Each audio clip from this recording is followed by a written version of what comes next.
Man, did you watch Fields play? Looks good. He looked really good, and I loved it. I'm I'm happy sorry. for He him. looked really good. I like that you put the adverb in front of that. You know what I'm saying? He did look really good. Like he looked really good. Yeah, he looked good. He looked good. Bear down, I'm seeing in the chat. All right. But here's my question. The media is going to continue to spin whatever. I was at the Bears game last year. Do you remember the Bears game last year?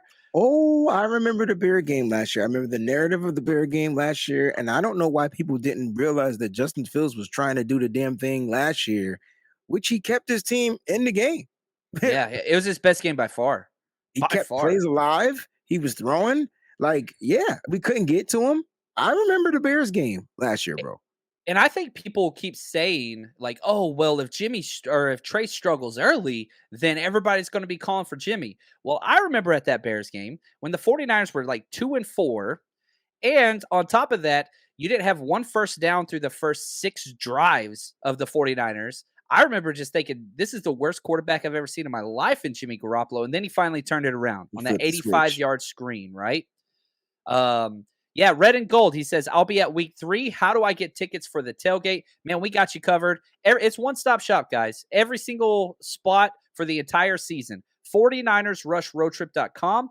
We're hanging out with Navarro Bowman freaking Saturday night. Get an autograph, get to meet the legend, and we're tailgating all freaking day, 1 to 5 p.m. We got a long tailgate there. Unlimited drinks, food at Tivoli Brewing Company. Going to be incredible. Family friendly atmosphere with some food, some drinks. It's going to be freaking awesome. So come out and join us. It doesn't matter what game you're going to, 49ersrushroadtrip.com. Doesn't matter. 49ersrushroadtrip.com. Get your tickets. That's where it's going to be. So that's there.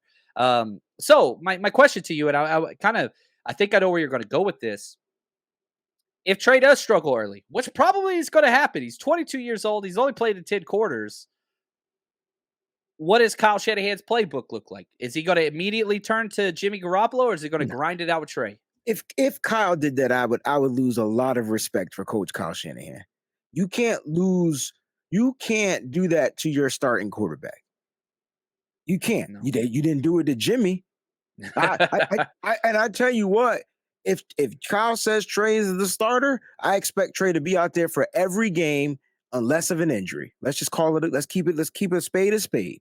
Unless it's an injury, Trey better be out there starting every single game, struggle or not. You got to let Trey Lance be Trey Lance. This is my whole point. How else can a person learn if they don't struggle? If they're not struggling and it's coming too easy for them, then up the ante, make it more challenging. Yep.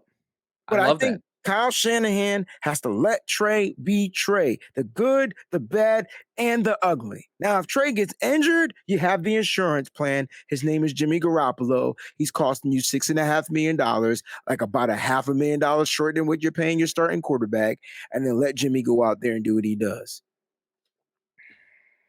Preach, man. I freaking love it. It's very easy to see how it all works together, right?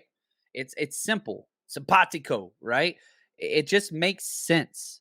And whenever you remove the narratives and the clickbait and all that stuff, it's simple. And whenever you listen to Shanahan, just say repeatedly, "Oh my God, we get to have Jimmy Garoppolo as a backup quarterback." That's exactly what it is.